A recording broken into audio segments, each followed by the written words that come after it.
Père, c'est juste exceptionnel d'être ici. Nous avons fait un choix sage. Nous sommes assemblés ici en ton nom. Merci pour toutes les autres personnes qui, au loin, Éternel, sont connectées en cet instant à cet hôtel. Nous te rendons grâce pour les merveilles de la technologie. Que ton nom soit honoré. Père, de tout mon cœur, au nom suprême de Jésus, je mets une demande solennelle au devant du trône de la grâce.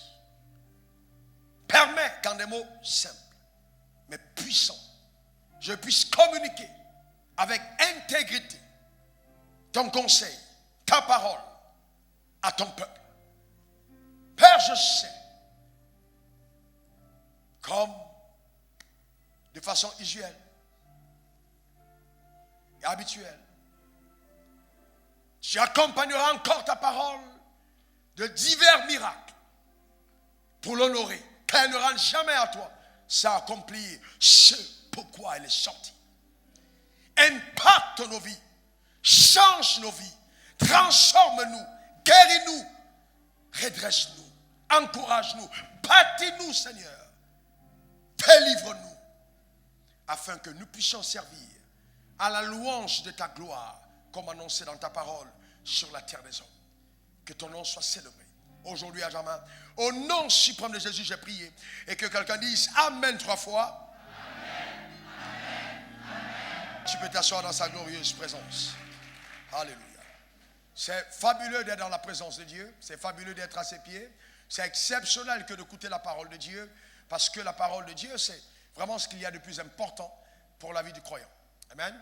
L'homme ne vivra pas seulement de pain, mais de toute parole qui sort de la bouche de Dieu. Il est écrit dans Jean 3,16, nous continuons, troisième et dernier message sur la série Dieu, l'appel et la destinée. Il est écrit dans Jean 3,16, Dieu a tant aimé le monde qu'il a donné son Fils unique, afin que quiconque croit en lui ne périsse point, mais ait la vie éternelle. Donc, dans la pensée de Dieu, quand il a envoyé son Fils, je résume pour ceux qui n'étaient pas là le dimanche passé, ou pour ceux qui étaient là et qui ont besoin de mise à jour, n'est-ce pas, que quand il a envoyé son Fils, il a envoyé son Fils parce qu'il a aimé le monde. Et quand on parle de monde, on parle de cosmos. Cosmos, c'est l'univers agencé. C'est tout ce que l'univers contient. Mais en plus, ce sont les créatures de l'univers. Dieu a aimé les hommes de l'Asie, les hommes de l'Europe, les hommes de l'Océanie, les hommes de l'Amérique et les hommes de l'Afrique. Donc Dieu a aimé le monde. Il a aimé les musulmans, il a aimé le féticheur, il a aimé le sorcier, il a aimé le païen, il a aimé le croyant. Dieu a tant aimé le monde qu'il a donné son Fils unique, afin que quiconque croit en lui ne périsse point, mais ait la vie éternelle. Donc dans la pensée de Dieu, Dieu veut sauver le monde. Il veut racheter le monde à lui. Mais hélas, pendant longtemps, l'Église s'est focalisée, renfermée sur elle-même et n'a pas joué le rôle qu'elle devrait jouer dans la société. Mais gloire à Dieu, les choses sont en train de changer radicalement.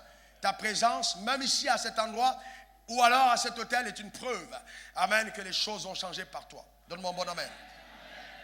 Vous savez, nous devons être des personnes sages et intelligentes. Nous devons regarder la vie avec le regard de Dieu. Vous voyez, la vie est assez complexe. Quand votre mère était enceinte, elle est allée voir un médecin pour sa consultation.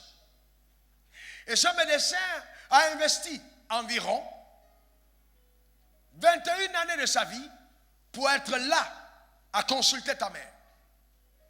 Et tu es né à l'hôpital. Une sage-femme était à côté. Ça fait environ 14 années d'études, juste pour aider ta maman, n'est-ce pas, à te faire venir au monde. Et tout de suite, tu as poussé ton premier cri. On a coupé le cordon ombilical. Il fallait après te laver et ensuite t'habiller. Il fallait porter des couches. Mais ces couches, il fallait bien qu'un entrepreneur ait pensé à faire les couches pour que tu les portes. il a donné sa vie pour être là à te servir. Et après les couches, on t'a ramené à la maison. Et la famille a reçu des gens, c'était une fête. On a mangé. Souvent, il y a eu de l'agouti. Il fallait le chasseur pour pouvoir tuer l'agouti. Amen. Il fallait le pêcheur pour amener le soso ou le bar à ta table. Il fallait le boucher pour pouvoir dépecer cet animal et mettre à disposition pour ta famille. Et tu es allé à l'école. Et à l'école, tu as rencontré l'instituteur ou l'institutrice qui a donné au moins 14 ans de sa vie juste pour être là à t'enseigner justement l'alphabet. Les premiers mots que tu as prononcés de façon très intelligible et tout à l'école, quelqu'un a dû te le montrer et a investi sa vie pour ça. Et après, tu es allé faire des études secondaires. Tu es allé même jusqu'à l'université. Et là, tu as rencontré des professeurs qui ont donné jusqu'à 30 ans, 35 ans, 40 ans pour être spécialistes dans le couloir de leur appel. Tu es sorti de l'université brillant avec des aptitudes incroyables. Tu es entré au travail. Et donc, tu as commencé à travailler. Tu as gagné de l'argent. Et tu as voulu justement que cette parole s'accomplisse. Lorsque tu habiteras de belles maisons. Tu as eu de l'argent pour construire. Tu as dû faire appel maintenant au service d'un architecte qui lui a investi environ 21 années de sa vie pour pouvoir avoir son diplôme. Il a dessiné la maison selon les inspirations, le désir de ton cœur. Et tu as appelé maintenant, tu as donné ça à des spécialistes qui, eux, sont des ingénieurs qui ont passé environ 20 ans, 21 ans, 22 ans de leur vie, depuis la maternelle jusqu'à leur diplôme, juste pour être à même de construire cette maison. Tu allais dormir sur un lit. C'est un autre entrepreneur qui, lui, a investi sa vie pour pouvoir le faire. Jusqu'au drap. Et donc, tu as continué de vivre. Et un jour, comme c'est le processus normal de la vie, tu t'es marié, il y a eu des fêtes, il y a eu ci, etc. Et après, oh, Dieu t'a rappelé. Et quand tu es mort, il a fallu qu'il y ait des morguiers. Qu'on te prenne dans une ambulance, et c'était des pompiers, qui t'ont pris, qui t'ont emmené, probablement, si c'est chez toi, on t'a amené à la mort. Ils t'ont déposé. Et le morguier t'a pris, on t'a mis dans ton placard, on a fermé. C'était un morguier qui t'a pris et qui t'a mis de là. Et donc maintenant, le jour qu'il fallait t'enterrer, à la levée du corps, on a pleuré, ou on va pleurer. On t'amène au cimetière. Mais on te met dans une caisse où c'est le menuisier du quartier que tu méprisais, qui a scié, qui a raboté, qui a fait ci. On t'a mis dans la caisse, on a fermé. S'il n'était pas là, tu serais dans le drap. Et on t'a amené à la tombe. On a refermé, il a fallu des creuseurs. Et ensuite, le maçon est venu. Et après, on a décoré, même ceux qui ont mis tous les carreaux. Ils se sont encore investis dans cette industrie pour que ta vie soit belle du début à la fin. Et toi, né de nouveau à l'église, tu dis non, je suis sauvé. Je n'ai rien à voir avec tout ce cycle de la vie. C'est une stupidité.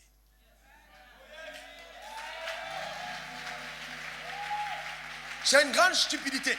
Parce que tu es en train de dire que Dieu n'est pas sage et intelligent. Non, l'église doit apprendre à s'investir dans tous les couloirs, dans tous les paliers, à tous les niveaux où la vie active se trouve. C'est pourquoi Jésus lui-même dit, dans Matthieu 5, versets 14 à 15, il dit, vous êtes la lumière du monde. Que quelqu'un dise, je suis la lumière. Amen. Du monde, une ville qui est située sur une montagne ne peut être cachée. On n'allume pas une lampe pour la mettre sous la table, mais pour la mettre sur la table, ou sur les chandeliers, et qu'elle éclaire tous ceux qui sont dans la maison. Donc, chaque enfant de Dieu a un rôle à jouer dans la société.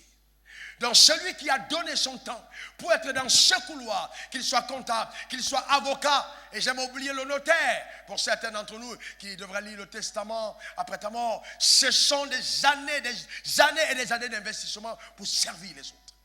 Notre vie sur terre ne vaut pas la peine d'être vécue si on ne la vit pas pour pouvoir servir les autres personnes à côté. D'accord? Donc, on ne peut pas la limiter simplement à la prière. Nous avons tous été appelés par Dieu pour faire quelque chose dans ce monde. Et je vais vous dire quelque chose de très important. Il y a quelque chose que Dieu attend sur la terre et qui ne peut être fait que par toi de façon excellente. Il y a quelque chose que Dieu t'a destiné à faire. Et c'est pour ça que la Bible dit, nous sommes son ouvrage. Nous avons été recréés en Jésus-Christ pour les bonnes œuvres qu'il a préparées d'avance afin que nous puissions les pratiquer. Dieu a un plan. Que quelqu'un dise, je crois que Dieu a un plan pour ma vie. Dis-le comme si tu le penses. Et vous voyez, donc c'est important pour chacun d'entre nous d'avoir une bonne révélation de qui on est. Parce que souvent on se voit comme on veut se voir. Il faut se poser la question, quand Dieu me regarde, qu'est-ce qu'il voit? Toi tu vois peut-être Gertrude, tu vois peut-être Salomon, mais Dieu voit quelqu'un d'autre. Il peut voir un roi, il peut voir un banquier, il peut être en train de voir un prédicateur, il peut être en train de voir un bon juriste. Qu'est-ce que Dieu voit quand il me regarde? Qu'est-ce qui est enfui à l'intérieur de moi quand Dieu me regarde de là-haut? Qu'est-ce que le ciel attend de moi? Ce sont des questions que chacun d'entre nous devrait se poser. Sinon, on sera happé, on sera emballé, on sera tout de suite phagocyté par le tumulte de ce monde, par les bruits, par toutes ces choses qui au jour ont tendance à distraire les gens de l'essentiel.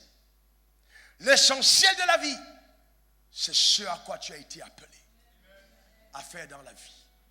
C'est ça qui devrait être l'essentiel pour toi. D'accord? Il y a bien un plan en ce qui te concerne.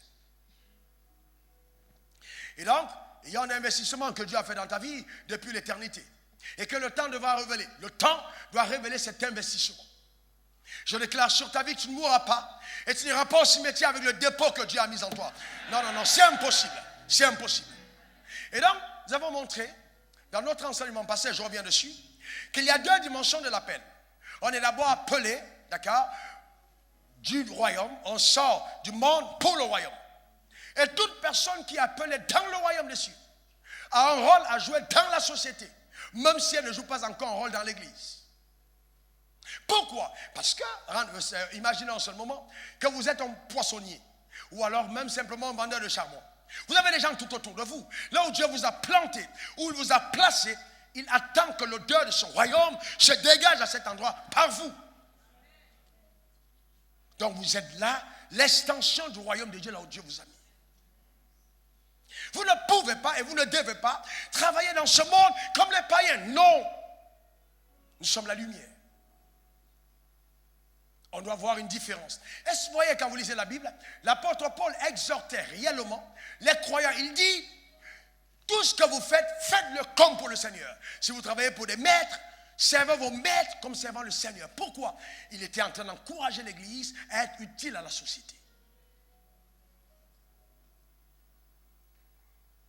La ponctualité, ça devrait être nous. La rigueur, ça devrait être nous.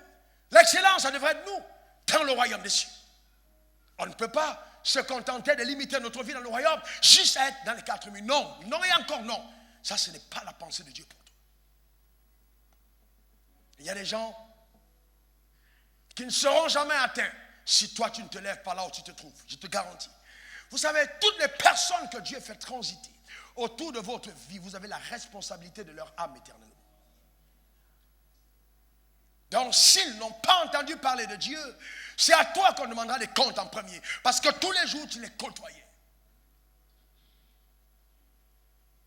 Est-ce que tu as eu le courage et l'audace de leur parler de Jésus?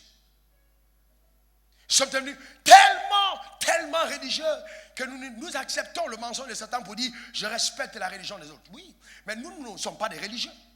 On respecte la religion des autres, mais nous aimons les âmes des autres. On ne peut pas accepter qu'un homme se perde. Nous devons parler de Dieu. Nous devons annoncer Jésus-Christ. Car nous savons que s'ils ne l'ont pas, ils périront éternellement. Bien-aimés, cette course effrénée à la richesse, au succès, selon le monde, est une vanité des vanités. Bien-aimés, j'ai vu des personnes signer des contrats authentiques, avoir des contrats de milliards. Et le jour où ils partaient pour pouvoir célébrer le contrat, ils sont morts dans un accident. Ils ont conçu leur vie à poursuivre des choses, ils ont perdu leur vie parce qu'ils poursuivaient ces choses. La vie n'est pas que ça. Il n'y a plus que ça. Chaque jour qui passe, nous devons être utiles à Dieu sur la terre des hommes. Chaque jour qui passe. Et cette utilité même se manifeste dans notre travail de tous les jours. Soyez des ambassadeurs et des ambassadrices de Dieu là où vous vous trouvez. Alors j'ai annoncé la fois passée que j'allais enseigner sur l'utilité de l'Église dans la vie du croyant. Qu'est-ce que l'Église apporte ou est supposée apporter à un croyant? Éphésiens 4, versets 11 à 12.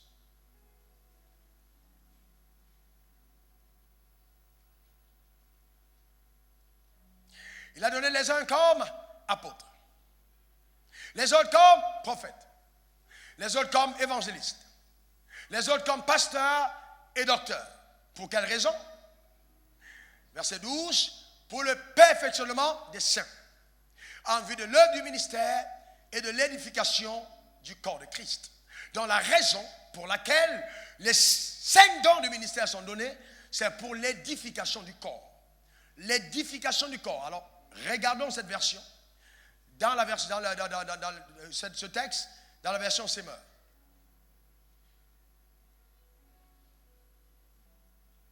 Il a fait des dons à ces hommes pour que ceux qui lui appartiennent, ceux qui appartiennent à Dieu, soient rendus aptes à accomplir leur service. Que ceux qui appartiennent à Dieu soient rendus aptes à accomplir leur service en vue de la construction du corps de Christ. Donc la raison pour laquelle nous venons à l'église, c'est parce que Dieu veut que tu sois rendu apte à accomplir ton service. Lequel service commence dans la société?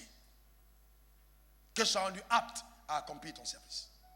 Donc, que ce soit la coiffeuse, que ce soit l'anesthésiste, on a tous besoin d'être équipés de la vérité pour être efficace dans le couloir de son appel. C'est très important. D'accord? C'est très très important. Donc l'Église, en premier, devra amener chaque croyant à connaître Dieu. La première chose, c'est connaître Dieu. Qu'il te connaisse, toi le seul vrai Dieu, et celui que tu as envoyé, Jésus-Christ. C'est connaître Dieu. C'est ça, quand on vient à l'église, c'est pour qu'on le connaisse d'abord. On enseigne pour que chaque croyant découvre Dieu davantage. Et exprime, d'accord, son amour pour Dieu. Parce que c'est le lieu de l'autel où nous déposons nos sacrifices de louange, nos sacrifices en nature. Nous déposons devant cet autel. Nous venons dans une communion avec le Très-Haut et avec nos frères. Mais le but final, c'est le connaître. D'abord le connaître. Ensuite, cette connaissance nous amène à un équipement qui permet à chacun d'entre nous d'être efficace dans son couloir, à servir dans son couloir, à faire ce à quoi Dieu l'a appelé, dans le domaine de son appel, que l'homme d'affaires soit plus performant, d'accord, que le juriste soit performant, que l'homme politique soit davantage performant dans la politique.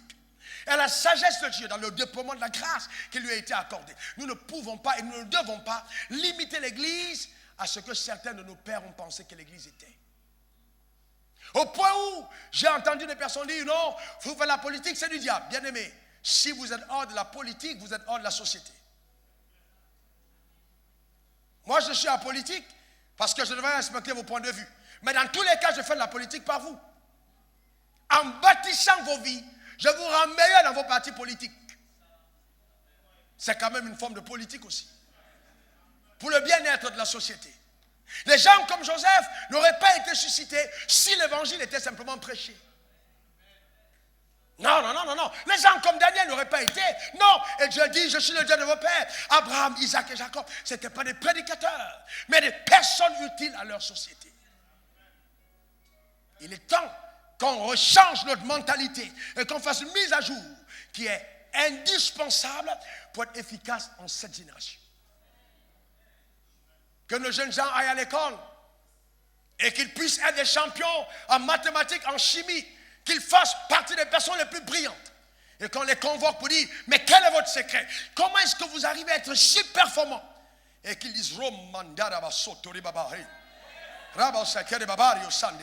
avant de répondre. On dit, vous avez entendu, ils parlent des langues étranges. On dit, ces gens sont étranges. Vous voyez? Et puis ils disent, non, en fait, nous avons donné notre cœur à Jésus. S'il n'y a pas ces évidences, je vous garantis que notre discours va produire de la nuisance. Il faut de l'évidence. Il faut de l'évidence. D'accord? Il faut de l'évidence. J'étais béni d'entendre dire, l'année passée, 100% succès à l'école. J'aime bien. C'est à ça que ça sert. Que les jeunes gens soient performants dans leur couloir. Qu'on ait des magistrats, qu'on ait des architectes, qu'on ait des pasteurs, mais tout le monde performant dans son couloir. Est-ce que vous savez qu'un pasteur qui n'a pas l'instruction, même le Saint-Esprit sera limité pour l'utiliser?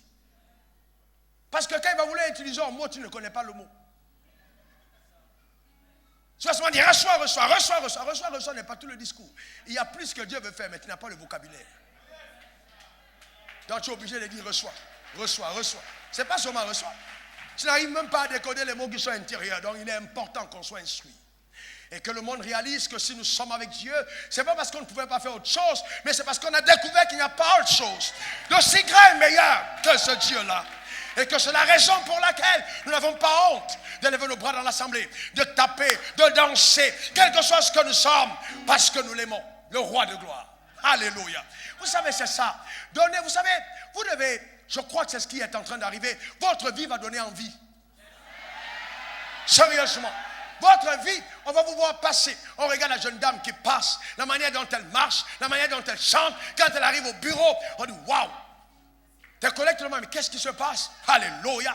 Tu dégages la gloire. Tu es rayonnante. Alors que dans ta poche, il reste 500 francs CFA. Mais ce n'est pas ça ton problème. Amen. Alléluia. Amen. Tu ne définis pas ta vie en fonction de ce que tu as, mais en fonction de ce que tu es. Et la joie de l'Éternel est ta force. Amen. Quand tes copines sont là et qu'elles te regardent, tu viens, tu déposes ton sac sur la table. On dit, copine, qu'est-ce qu'il y a? L'Éternel est vivant. Ou alors tu dis simplement, oh, c'est incroyable, je vis un bonheur inégalé. Alors elle pense peut-être que tu as rencontré un nouveau gars. Tu n'es plus dans cette fréquence, tu n'es plus dans ces choses-là, tu es dans un autre royaume. Amen. Alléluia. Amen. Et cette joie devient contagieuse. Et elle te marre. Dis-moi, qu'est-ce qui se passe? Ah non, je suis émerveillé. Je suis époustouflé par la bonté de Dieu. Je vis des moments. Vous savez, quand vous commencez à vivre comme ça, les gens disent, non, on veut te suivre à l'église. On veut te suivre. Mais si tu arrives là tout le temps, au bureau, c'est toi qui as des rides anticipées. Amen. Tu veux jouer tellement au sérieux que tu as vieilli avant l'heure. Personne n'aimerait aller dans ton église. Personne n'aimerait te suivre. Personne n'aimerait ton Dieu. Parce que Dieu a placé en chaque être la conscience de son existence. Même le païen sait à quoi Dieu ressemble. Donc quand il voit un croyant, il regarde, il décrypte. Il dit, ça c'est pas ce que je sais dedans. Un croyant ne ressemble pas à ça. Il veut voir, est-ce que c'est vrai que ça marche? Est-ce qu'on peut avoir l'argent et puis adorer? Est-ce qu'on peut avoir l'argent et puis être fidèle? Est-ce qu'on peut avoir l'argent et être passionné? Est-ce qu'on peut être levé et puis servir?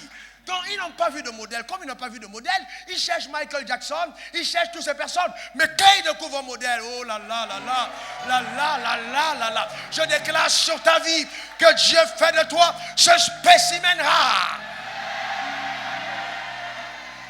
Ce modèle particulier. Alléluia. Vous savez, il y a des choses qu'on fait en série, il y a des choses qu'on fait sur commande. Il y a des sacs en série. Certains d'entre vous, vous bluffez d'avoir des sacs. C'est rien du tout. D'autres, le concessionnaire lui-même, on passe la commande. Comme le matériel, c'est pièce unique. Le nom est dedans, pour toi seul. C'est ce que Dieu veut faire de toi. Pas de trucs en série. Tu n'es pas en série, non. Tu es exceptionnel.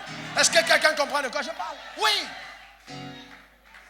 Et je refuse de te voir mourir photocopie de quelqu'un d'autre. Je refuse. Et vous savez, la vie c'est une lutte. Une lutte réelle pour affirmer ton identité. Et faire entendre au monde que nous sommes enfants de Dieu. Il y a une saison où les gens se lèvent. Vous voyez un homme qui dit, chérie, comment tu vas? Et il n'a pas honte dans la rue. Il défend notre droit. On doit, non, nous voulons dire au gouvernement, que, et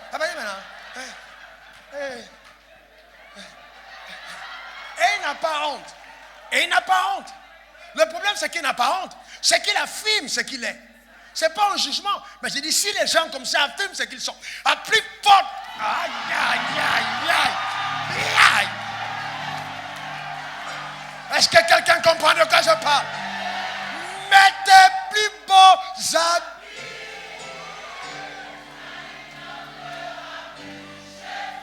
Ah ouais. Amen. Amen. Yes. Quand tu passes, on te regarde. C'est autre chose. Est-ce que vous me comprenez? Amen. Donc vous voyez que Dieu nous appelle à le servir d'abord. Le servir dans la société. À être là pour démontrer sa gloire. D'accord? C'est important. De montrer sa gloire. Et ensuite, après le service dans la société, il y a le service dans l'église. Il dit, en vue de la formation du corps de Christ. C'est dommage de voir des gens 15 ans, 10 ans, 3 ans, dans l'assemblée qui n'ont jamais servi dans l'assemblée. C'est terrible. Vous ne pouvez pas appartenir à un corps et vous exclure du corps. Et vous savez, certains s'étonnent de ce que leur vie ne dégage pas tous les ingrédients de la saveur. Ne dégage pas cette odeur. Pourquoi? Parce que justement, vous n'êtes pas en train de faire ce que le ciel attend de vous. Vous ne pouvez pas simplement venir à l'église, écouter le message parti, écouter le message parti. Alors le corps est en train de perdre quelque chose de terrible. Nous sommes un corps. Quelqu'un dit je suis un corps. Quelqu'un dit encore je suis un corps. Donc quand tu arrives à l'église, l'église te permet, même quand ton travail, tu n'es pas dans ton couloir, pas prédestination, alors l'église te permet de redécouvrir ta vocation. Parce que vous devez faire très attention. Le travail, c'est pour la subsistance, la vocation, c'est pour la destinée. Le travail te fait manger, la vocation te fait répondre au cœur de Dieu.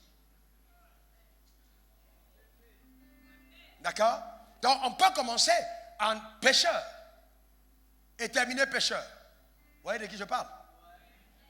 Mais on quitte la pêche dans la mer pour pêcher dans la vie.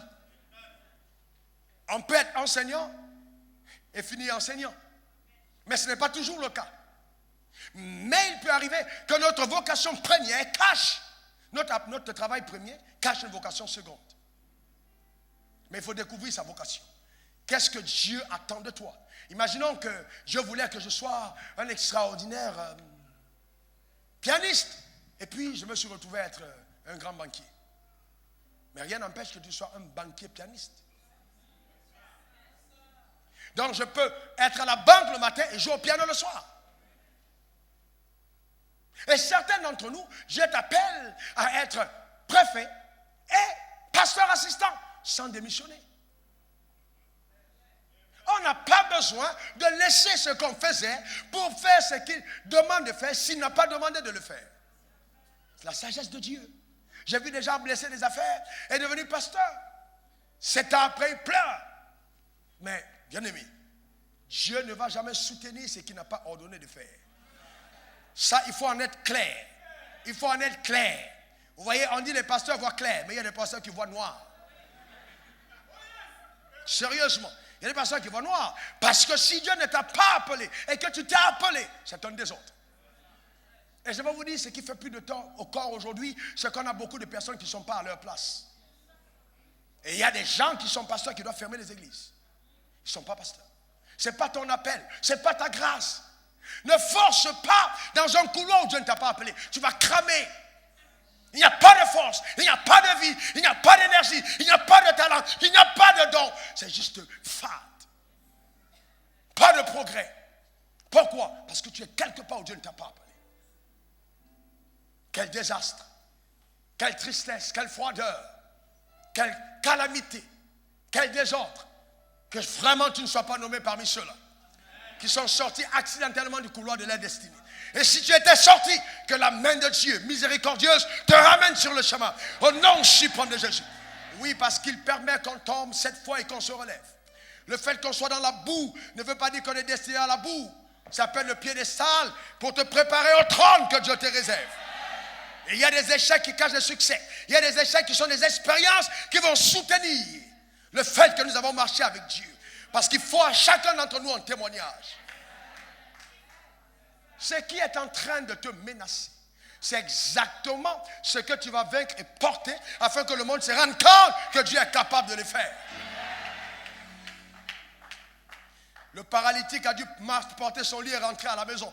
Parce que le ciel n'acceptera jamais que quelque chose t'ait porté longtemps paralysé et que quand tu te lèves, ça reste là. Toi, tu vas reporter parce que la victoire te reviendra toujours. Amen. Donc, on doit servir dans l'assemblée. Vous voyez, le drame dans nos nations francophones, c'est que nous avons pensé que le service est réservé à ceux qui n'ont rien à faire. Et quelle honte. Quelle honte. Et ça, c'est vrai, ça a été encouragé par notre leadership. Nous avons un leadership de positionnement et non de fonctionnement. Un leadership de titre et non de responsabilité. Et nous devons changer les choses. Quand on est leader, on montre l'exemple. Voyez-vous, imaginez qu'en ce moment, vous arrivez ici le matin et que celui qui ouvre la porte de l'autre côté, c'est le directeur général d'Ecobank. Tu dis, entrez. Tu dis, c'est bien lui, est-ce que j'ai bien vu? Oui, c'est bien lui. Il te fait asseoir. Celui qui porte mes affaires pour apporter sur le pupitre, c'est le ministre de l'économie et des finances du pays, qui est mon porteur d'âme.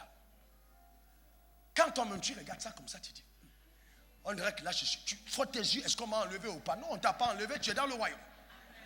Vous voyez, ce n'est pas parce qu'on te sert dans la vie que tu vas penser que même dans l'église, on doit te servir. Il y a des endroits où tu dois prendre à t'asseoir, tu dois prendre à te poser, même si c'est sur les herbes. Quand le maître a dit, asseyez-vous, tu t'assois. Parce que celui qui n'est pas assis sur l'herbe n'a pas le pain multiplié.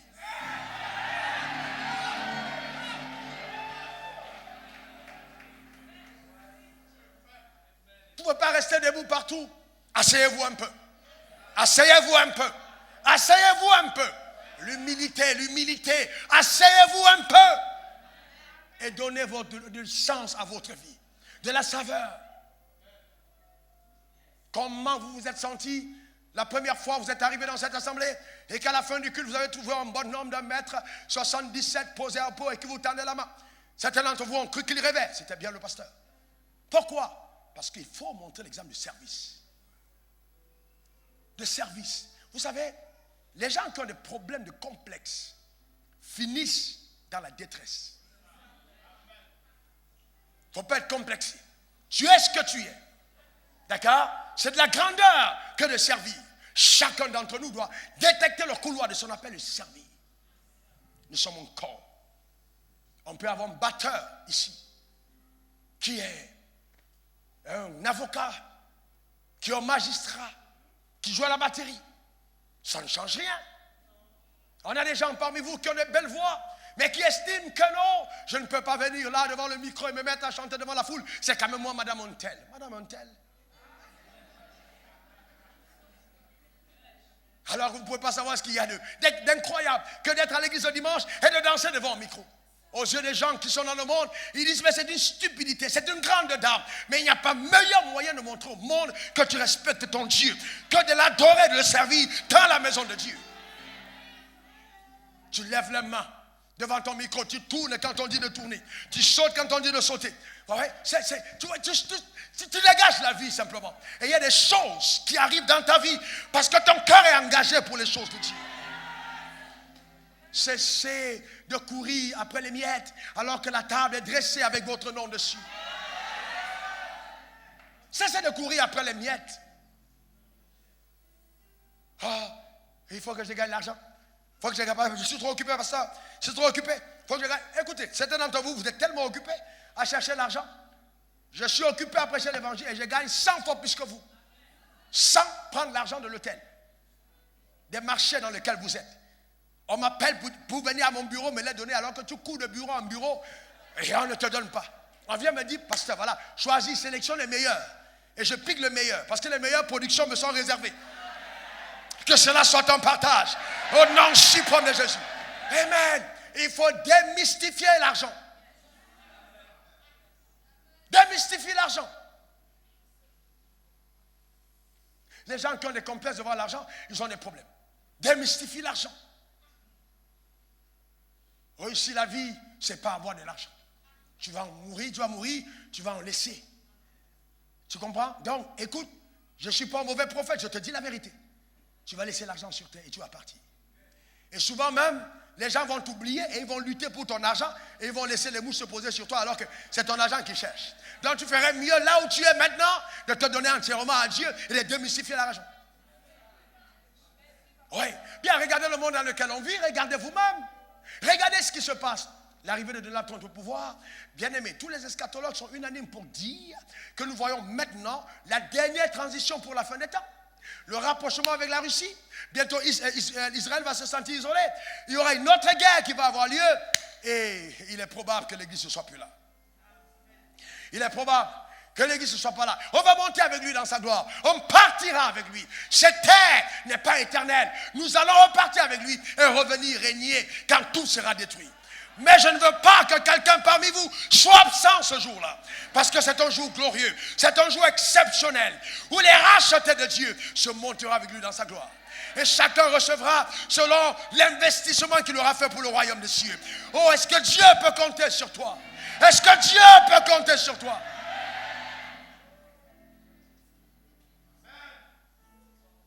C'est terrible.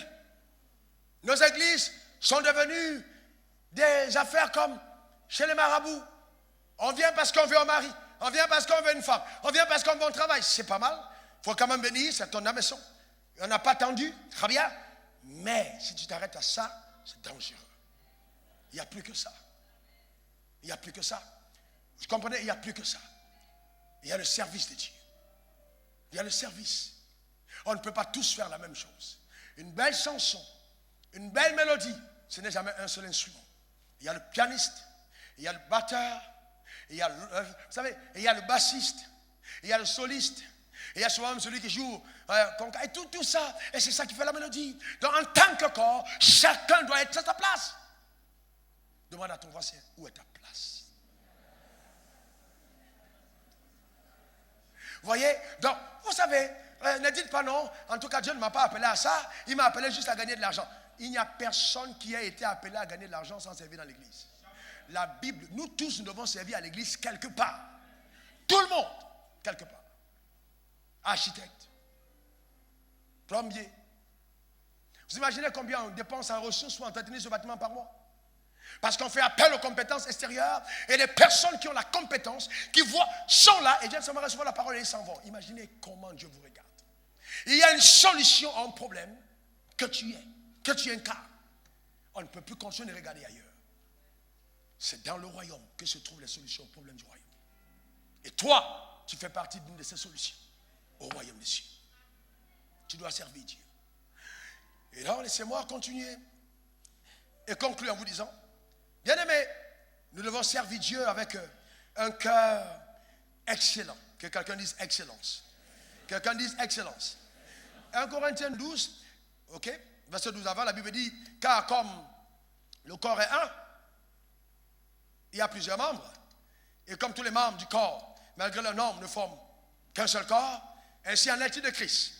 Nous avons tous, en effet, été baptisés dans le seul esprit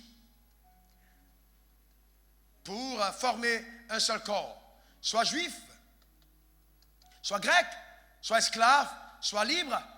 Et nous avons tous été abreuvés d'un seul esprit.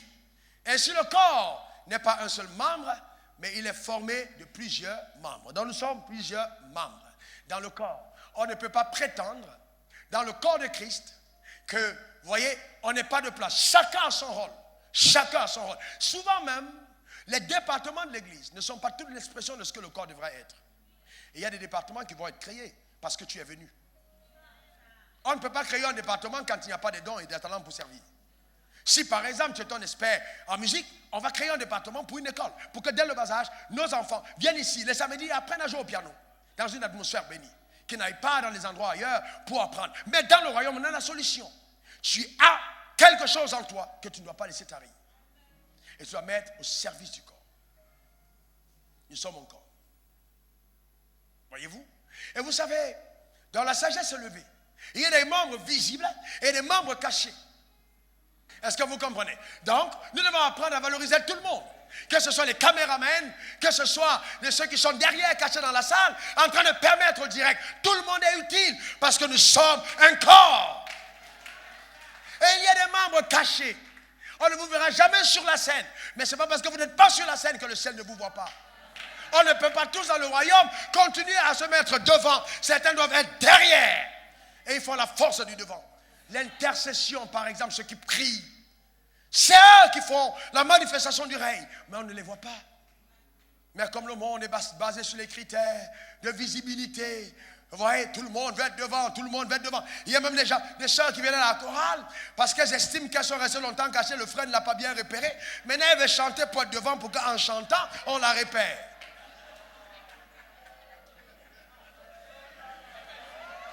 Ça fait plus de 20 ans que je prêche l'évangile. Hein? Est-ce que vous comprenez de quoi je parle? Vous savez, l'église, c'est l'église. Hein? Et puis, c'est ça qui fait la beauté de l'église. Vous savez, les gens qui arrivent à l'église, quand elles dansent à l'église, vous êtes convaincus. C'est-à-dire, quand la soeur entre à l'église, c'est qu'elle danse. Quand tu la vois danser, soit il y a des gens qui viennent devant pour danser, c'est pas qu'ils ne peuvent pas rentrer à leur place. C'est qu'ils ont repéré, de l'autre côté, ils ont vu un frère Peut-être que c'est le frère que Dieu m'a. Quand elle sort, là ça va être danser, tu vois. C'est devant elle, lui qui elle veut passer. Elle fait sa tête comme ça pour dire, vois-moi bien. C'est pas une danse, c'est pas pour louer Dieu. C'est une danse pour exposer son visage, afin qu'on la repère. Et à la sortie, quand il y a des personnes devant elle qui veulent aller, elle court vite. Il faut qu'elle se faufile. Hein? Elle passe devant le frère, elle laisse tomber quelque chose et elle ramasse. Sœur, change ta mentalité, renouvelle ton intelligence. Vous comprenez de quoi je parle? On est dans le royaume des cieux. Tout le monde n'est pas là parce qu'on pense aussi. Vous savez, mais il faut renouveler son intelligence. Bien-aimé, quand Dieu a quelque chose pour toi, il ne te donnera jamais de prendre le reste. Le mari que Dieu te donne, ce n'est pas le seul gars qui reste. Il va prendre un panel de gars, les meilleurs de son royaume. Il déroule comme ça, il dit, regarde celui-là. Regarde celui-ci, regarde ça, regarde. De qui tu veux. Et tous, ce sont des gars avec le cœur pour Dieu. Les Rindo Sarabahonda Sata. Les gars qui vont t'appeler reine, qui vont ouvrir ta portière, même 25 ans après le mariage. Qui vont te regarder, et vont parler en langue. Non. Tu sais, les gars, les vrais gars. Est-ce que vous comprenez? Je n'ai pas dit les boucs, mais les brebis. Ce n'est pas les boucs, mais les brebis, les vrais gars. Est-ce que vous comprenez? Ce n'est pas le gars qui arrive dans sa chambre. Et il dit à sa femme, tu sais qui je suis. Comment tu peux dire à ta femme? Elle te voit inutilement qui sait qui tu es. Tu es qui? Vous savez, c'est terrible. Est-ce que vous comprenez ça? Tu sais qui je suis. Elle te connaît mieux que tout le monde. Tu sais qui je suis. Mais ça, c'est le bouc. C'est le bouc. Aucun respect. Il va rappeler d'où il sort, d'où il vient. En fait, c'est qui veut dire qu'il ne sait pas qui il est. Il a un problème. Est-ce que vous comprenez de quoi je parle? Soyons du royaume des cieux. Ça ne t'enlève rien que de nourrir les autres. Ne rabaisse pas les autres pour être vu. Honore les autres, nous sommes un corps. Parle bien des autres. Quand quelqu'un prêche, reconnaissez sa grâce. Quand j'introduis mes filles spirituelles, je vante leur mérite. Je reconnais la grâce qu'ils ont. Je parle d'eux avec passion. Pourquoi? Parce que je sais que si je ne le fais pas, je suis stupide moi aussi. Ne soyez pas la seule personne qu'on soit là à acclamer, à apprécier. Ayez un cœur pour les autres. C'est ça le royaume des cieux. Est-ce que vous comprenez? Que vous le vouliez ou non, un jour vous serez absent. Donc, ayez la sagesse d'être absent en étant présent. Vous ferez du bien au royaume.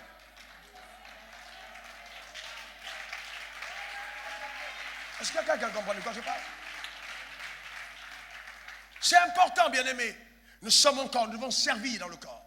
Et la Bible dit, maudit quiconque fait l'œuvre de Dieu avec négligence. Oh mon Dieu, aide-nous. Oh mon Dieu, aide-nous. Je t'en supplie. Que Dieu nous aide. Beaucoup d'entre nous, nous faisons l'œuvre de Dieu avec négligence. Nous ne sommes pas engagés pour faire ce qu'il nous demande de faire. Et c'est terrible. C'est terrible. Dis à ton voisin, je ne veux pas faire l'œuvre de Dieu avec négligence. Je veux servir Dieu avec passion. Et avec un cœur engagé. Alléluia. Ne te dis pas non plus que non, dans tous les cas, je ne suis pas qualifié, je ne peux pas le faire, pasteur, je n'ai pas, non. Dieu ne va jamais te demander de faire ce qui ne te rend pas capable de faire au préalable. Mais cette capacité se révèle dans l'action. Eh bien, c'est ça. Sérieux. Vous allez demander à l'excellente Dena, elle n'a pas chanté comme ça au début. Elle a travaillé le don. Elle a développé le don. Et la passion derrière font qu'elle excelle dans son couloir. Vous allez demander à l'extraordinaire enseignant, le révérend Begré, il vous dira que c'est au fur et à mesure qu'il travaille. Demandez à ma femme. Quand elle a pris son premier message, elle n'était pas trop sûre. Mais au fur et à mesure qu'elle s'est bâtie, on a découvert, honnêtement, c'est l'une des meilleures de sa génération. C'est incroyable. Vous savez, juste construire, juste faire confiance à Dieu qui t'a appelé. Dieu est tellement intelligent qu'il prend le soin souvent de cacher ton habileté à toi-même. Il te cache ta capacité, il te cache, mais il te donne juste un ordre, fais ça. Et en le faisant, tu découvres ce que tu es capable de faire. Quand il dit un aveugle, vois. Comment on peut dire un aveugle voit? Est-ce qu'un aveugle peut voir? Non. Mais quand la parole t'est donnée, elle contient la capacité pour que tu puisses faire ce que Dieu te demande. On dit au paralytique, lève-toi et marche. Quelqu'un dira, c'est une insulte, pourquoi le pasteur n'est pas poli? Il aurait pu demander au paralytique, non, quand Dieu te dit, lève-toi et marche, il sait qu'en faisant le pas de te lever, la capacité de te lever te sera donnée et tu ne seras plus jamais infirme. Bah, la chorale chante. Il sait que cette voix sera développée. C'est ton couloir. Tu n'as pas besoin d'être un extraordinaire soprano pour te mettre. Non, fais juste ce que Dieu t'a demandé de faire. Et n'aie pas peur de commettre des erreurs. Il n'y a personne qui a excellé sans commettre des erreurs. Il faut juste avancer, continuer, travailler, bosser. Bosser. Jusqu'à aujourd'hui, je réécoute mes messages. Je me mets à genoux. Je pleure, je dis Dieu, aide-moi à m'améliorer. Là, ce n'était pas correct. La diction n'était pas bonne. Le débit n'était pas parfait. Les examens n'étaient pas ce qu'il faut. Et tout, je demandais à ma femme, souvent qu'elle met les messages, je dis stop, stop, stop, parce que c'est une torture. Je dis stop, parce que je vais toujours trouver qu'il y a quelque chose qu'on doit refaire. Il y a quelque chose qu'on doit améliorer. Je dis s'il te plaît, je veux me reposer. Parce que là, si je m'écoute, je préfère écouter quelqu'un d'autre. Je me remets en question. Pourquoi? Parce que j'ai découvert quelque chose dans la Bible. La Bible dit, maudit qu'il soit celui qui fait avec négligence l'œuvre du Seigneur. Maudit soit celui qui éloigne son épée du carnage. Bon, on peut ne pas être négligent et ne pas exceller, c'est autre chose. Mais il y a des gens qui n'excellent pas par négligence. Parce qu'ils ne payent pas le prix pour progresser. Vous ne pouvez pas, même si vous... Voyez, par exemple, j'ai mis des vitrifiés dans l'espace en bas. Il y a des gens qui viennent, et puis, ils tirent la chaise. Je dis non, pourquoi ça? Portez, ne tirez pas. Parce que quand vous tirez, vous rayez le carreau. Qui a été posé là, justement, pour vous recevoir un VIP. Ne le déchirez pas, posez-le. Mais vous savez, il y a des gens qui ont cet art, qui doivent servir dans la maison de Dieu, qui ont cet art, même dans la manière de faire, dans la manière de se coiffer, d'apparaître. Quand vous les trouvez au service, vous êtes content. Vous êtes content. Est-ce que vous comprenez? Vous êtes content. Nous sommes dans le royaume. Nous sommes dans la maison de l'excellence. Vous ne pouvez pas vous permettre d'être pasteur, venir à l'église sans cirer vos chaussures. Et vous pensez que vous ne péchez pas. Vous péchez. Il faut être excellent, coiffé, normalement, faire honneur au royaume des cieux. C'est normal l'excellence. C'est une exigence. Il ne faut jamais oublier que la première impression que vous donnez aux gens est celle qui est la plus difficile à partir.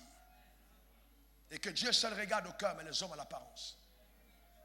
Excellez dans ce que vous faites. Voyez? Non. Dans tous les cas, ici, on n'a jamais vu ça. Nous sommes sur la terre pour faire ce qu'on n'a jamais vu. D'accord? On n'est pas francophone. On n'est pas anglophone. On est anciophone. On parle le langage de l'ancien. Est-ce que quelqu'un comprend de quoi je parle? Oui. Qui nous rend capables de tout faire. Amen. Que quelqu'un dit, je ne suis pas francophone. Je ne suis pas anglophone. Je suis anciophone. Ah ouais. Tu parles le langage de l'ancien. L'ancien te rend capable de faire ce à quoi Dieu t'a appelé. Amen. Je déclare sur ta vie que ce qui avait été caché va être révélé. Au nom suprême de Jésus. Et s'il y avait la peur à t'engager dans le service, que cette liane de la peur soit détruite au nom suprême de Jésus. Et que la puissance de Dieu te pousse et te propulse dans les services pour Dieu. Revenons dans Jérémie. D'accord? Vous voyez? Maudit soit quiconque fait le deuil de Dieu avec négligence. Et la Bible dit, et qui éloigne son épée du carnage. Ça veut dire, numéro 1. Il y a des gens qui disent, pasteur, je ne peux pas parce que le niveau d'excellence est élevé, je ne peux pas servir. Je ne veux pas servir. Je préfère rester à la maison pour que Dieu ne me maudisse pas. Mais Dieu dit, si tu éloignes ton épée, c'est-à-dire si tu mets tes dons à part, les dons qu'il t'a donnés, tu ne les mets pas au service, il dit tu es maudit aussi. Donc, soit tu sers parfaitement, soit tu es maudit. Réfléchissez un peu à ça. Tu ne peux pas venir et tu sers Dieu avec négligence. Tu es au service et tu es en retard. Et ça ne te dérange pas, dans tous les cas, c'est l'église. Non. Non, c'est pas possible. C'est pas possible. Vous ne m'avez jamais vu arriver en retard. Je suis toujours parmi les premières personnes jusqu'à aujourd'hui à l'église. Pourquoi? Parce que je veux faire l'œuvre de Dieu avec le cœur. Vous devez être passionné et zélé pour les choses d'en haut. Passionné. Et ne pas éloigner votre épée du carnage. Quels sont les dons que Dieu a placés en toi et qui ne sont pas au service de Dieu maintenant? Qu'est-ce que tu sais faire dans la vie? Et dans l'église, n'en profite pas. Mais c'est au service de l'église. Mais c'est au service de l'église. Nous avons de nouvelles technologies, la possibilité d'atteindre des milliers de personnes sur le net. Et il y a des ingénieurs parmi vous qui sont habiles et aptes. Mais bon, ok, ce n'est que l'église. On vient, on s'en va. On est pressé d'aller à notre propre service. Mais on oublie une chose. Chaque fois que vous servez Dieu, Dieu vous sert. Donc c'est important de s'engager dans le service de Dieu. Et puis, bien-aimés, pour conclure, n'oubliez pas, il y aura un jugement. Il y aura un jugement. Chacun d'entre nous va rendre grâce compte à Dieu. 1 Pierre 4, verset 17. Car c'est le moment où le jugement va commencer par la maison de Dieu. Dieu va juger son église. Dieu va nous demander des comptes de ce qu'il nous a demandé de faire. Des comptes. Soyons passionnés. Engageons-nous. Bien-aimés, on ne peut plus continuer de faire les choses comme on les fait. Non, on ne peut plus. Il faut vraiment qu'on se réveille. Il faut qu'on passe à un autre palier. Pour certains d'entre nous, qu'on mette la main à la charrue et qu'on dise c'est terminé. On ne regarde plus en arrière. On avance et on avance. Quel que soit ce qui arrive. C'est ça répondre à l'appel de Dieu. On ne répond pas à l'appel de Dieu pour se servir. On répond à l'appel de Dieu pour servir. Et servir les autres. Il y a trop de sagesse et d'intelligence en toi. Il y a trop de grâce que Dieu a déposée dans ta vie pour que tu continues d'être assis. Il faut que tu laisses éclater les merveilles de Dieu au travers de ta personne. Je t'en supplie. Et je prie de tout mon cœur que le Dieu qui m'a appelé, qui t'a appelé, te donne de découvrir la vanité de ce monde. La vanité de ce monde. Et que par sa puissance suprême, il te donne de répondre à son appel. Jésus a dit, les oiseaux du ciel ont des nids. Les renards ont des tanières. Mais le Fils de l'homme n'a pas où poser sa tête. Quand il le disait, il ne disait pas qu'il manquait de maison. Mais il pensait aux oiseaux qui se reproduisent dans les nids. Il pensait, n'est-ce pas, à ces animaux qui ont dans les tanières, ces renards, pour mettre bas. C'était le lieu de leur multiplication. Mais il dit, je n'ai pas là où mettre ma tête. C'est-à-dire, celui qui vient à moi, je ferai de lui ma tanière. Je ferai de lui mon nid. Et je vais me reproduire en lui. De façon que dans la société, quand il passe, qu'on ne le voit plus, mais qu'on voit Christ au travers de lui. Est-ce que vraiment ta vie peut servir à Dieu pour que Jésus se multiplie à l'intérieur? Oh, que Dieu nous aide. Que Dieu nous aide. Il y a tellement de folklore, il y a tellement de religiosité, il y a tellement d'à peu près qu'on ne peut plus se permettre dans cette génération. Nous qui sommes ici, on ne peut plus se permettre de vivre comme on a vécu avant. Non, c'est pas possible, c'est pas possible, c'est pas possible. Il faut qu'on passe à une autre vitesse. Non, c'est pas possible. Il faut qu'on passe à un autre niveau, qu'on passe à une autre dimension, qu'on cède nos cœurs à Dieu et que la passion de Dieu nous habite. Oui. Que nous puissions aimer Dieu de tout notre cœur, de toute notre âme, de toute notre force, de toutes nos pensées. Et la Bible dira, comment entendront-ils parler s'il n'y a personne qui prêche? Oui, les gens se meurent autour de toi parce que Dieu attend que ta bouche s'ouvre. Et comment prêcheront-ils s'ils ne sont pas envoyés? Il y a des personnes parmi nous que Dieu a suscitées pour envoyer. Si tu ne peux pas partir, tu peux quand même partir. Comment partir? Tes finances peuvent partir à ta place. Le don de libéralité que Dieu t'a donné, c'est pour participer aux merveilles du royaume. Il y a tellement de secteurs dans lesquels on peut servir. Que le Seigneur nous aide. Que le Seigneur nous aide. Qu'il étende sa main sur ta vie. Et qu'il te donne de reconsidérer tes pas. Et que cette année, ta vie soit une parfaite embellie. Et qu'au travers de toi, les grands exploits soient réalisés. Et que quand on parle d'Abraham, d'Isaac et de Jacob, quand on parle de David, qu'on cite ton nom. Parce que tu n'es pas venu sur la terre accompagner les autres. C'est à cause de toi que Actes des Apôtres n'est pas terminé par Amen. Parce que le ciel savait qu'il y avait quelque chose qui allait encore être écrit dans cette génération par ton nom. Que le Seigneur te bénisse. Qu'il étende sa main sur toi. Et que cette parole porte du fruit à l'intérieur de ta vie. Que ceux hier qui t'ont méprisé retrouvent la considération quand ils te regardent. Écoute-moi très bien. Ceux-là hier qui ne croyaient pas en toi, je te garantis, ils viendront te demander comment est-ce que tu as fait. Laissez-moi terminer vraiment en disant ceci. Même si tu as échoué à l'école et que tu n'as pas eu de diplôme, ici, je peux te faire avoir une agrégation dans la connaissance de Dieu. Et la connaissance de Dieu est supérieure à tout. Je vous garantis supérieure à tout. Quand, vous savez, j'ai répondu à l'appel de Dieu en tant que pasteur, je ne savais pas jusqu'où ça allait me conduire. Et je disais un jour à un de mes fils, et qui admirait la voiture dans laquelle je roule, je lui ai dit, tu sais, est-ce que tu savais que je n'ai jamais su que je peux conduire une voiture pareille? Et ça n'a jamais été ma poursuite, ça n'a jamais été ma quête, ça n'a jamais été ce que je recherche. Mais Dieu a réservé le meilleur pour ceux qui l'aiment. Tu ne manqueras de rien. Je dis bien de rien. Je dis bien de rien. Donc il est important, bien aimé, important, de réorienter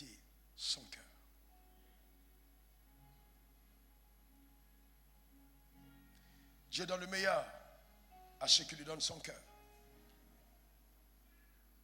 Dieu te comblera de tout. Et tes joies ne seront plus simplement la possession d'un bien, mais l'expérience de sa présence. Quand tu le mettras à genoux dans ta chambre, ou dans ton bureau, ou à cet endroit où tu as l'habitude de le rencontrer, et que les larmes vont déambuler de tes yeux, tu diras à Dieu, Seigneur, je ne savais pas qu'il y avait un bonheur aussi caché, un bonheur aussi intense qui ne se trouve pas dans le matériel. Tu découvriras quelque chose que Dieu réserve à ceux qui ont payé le prix, juste d'avoir les regards vers lui, tourner vers lui pour dire, Seigneur, tu es tout ce que j'ai. Oh mon Dieu. Que Dieu nous donne à chacun d'entre nous de pouvoir dire, comme je le dis aujourd'hui, je vis les meilleurs de mes jours sur terre. Je m'ai comblé et rassasié de bonheur. Que cela soit ton partage. Je prêcherai l'évangile le restant de mes jours. Même si ce sera au prix de ma vie n'a aucune valeur aujourd'hui, car ce qui compte, ce sont ses intérêts. Je sais que quand elle me sera ôtée et que je rencontrerai mon maître, il me dira bienvenue, bienvenue, juste et fidèle serviteur. J'attends ce jour-là, j'attends ce jour où j'entrerai dans sa gloire. Mais je ne suis pas pressé d'y aller parce que des responsabilités m'attendent sur la terre. Mais avant de partir, je veux servir ma génération. Je veux faire entendre parler de Jésus jusqu'au contraire de la terre. Je veux que les gens découvrent que c'est vrai. Quand on dit on peut aimer Dieu de son cœur, que c'est vrai. Je veux que les gens le découvrent. Non. Vous savez, le diable te fait croire que tu es la plus belle des femmes. Ruth était belle. Elle a servi Dieu. Tes lèvres, ce n'est pas simplement pour du rouge à lèvres. Tu dois les convertir afin qu'ils puissent parler de Jésus. Sinon, ils n'auront jamais servi au dessein pour lesquels tu as cette bouche. Cette belle bouche que Dieu t'a donnée. Nous devons tous nous tourner résolument vers ce maître et servir ce dessein. Homme frère, ne te séduis pas en disant toutes les belles filles me regardent. Elles sont en train de vouloir détruire ta destinée. David était beau de figure, mais il aimait Dieu. Bien-aimé, ne te laisse pas séduire. Tout est vanité et poursuite du vent. J'ai vu des gens beaux qui se sont retrouvés manchots. J'ai vu des beaux qui sont devenus aveugles. Et ils se sont rendus compte que tout ce qui est physique passe. Et que la vraie richesse, c'est Dieu en nous. C'est Dieu en nous. C'est Dieu en nous.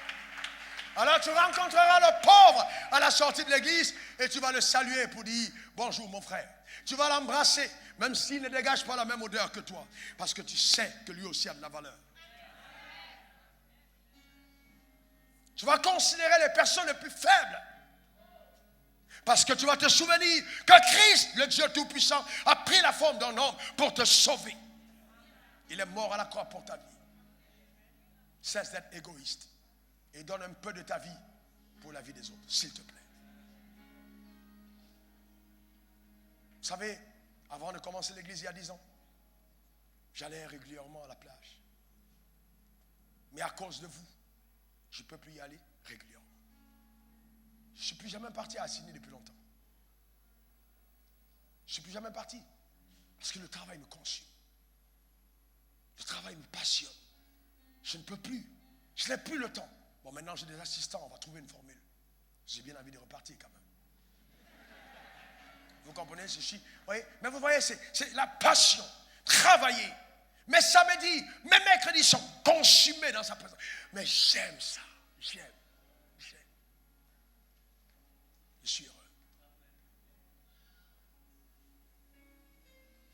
Alors, quand je chante, je suis sincère. Dieu tout puissant. Car mon cœur considère tout l'univers créé par ton pouvoir. Le ciel azur, les éclairs, le tonnerre, le clair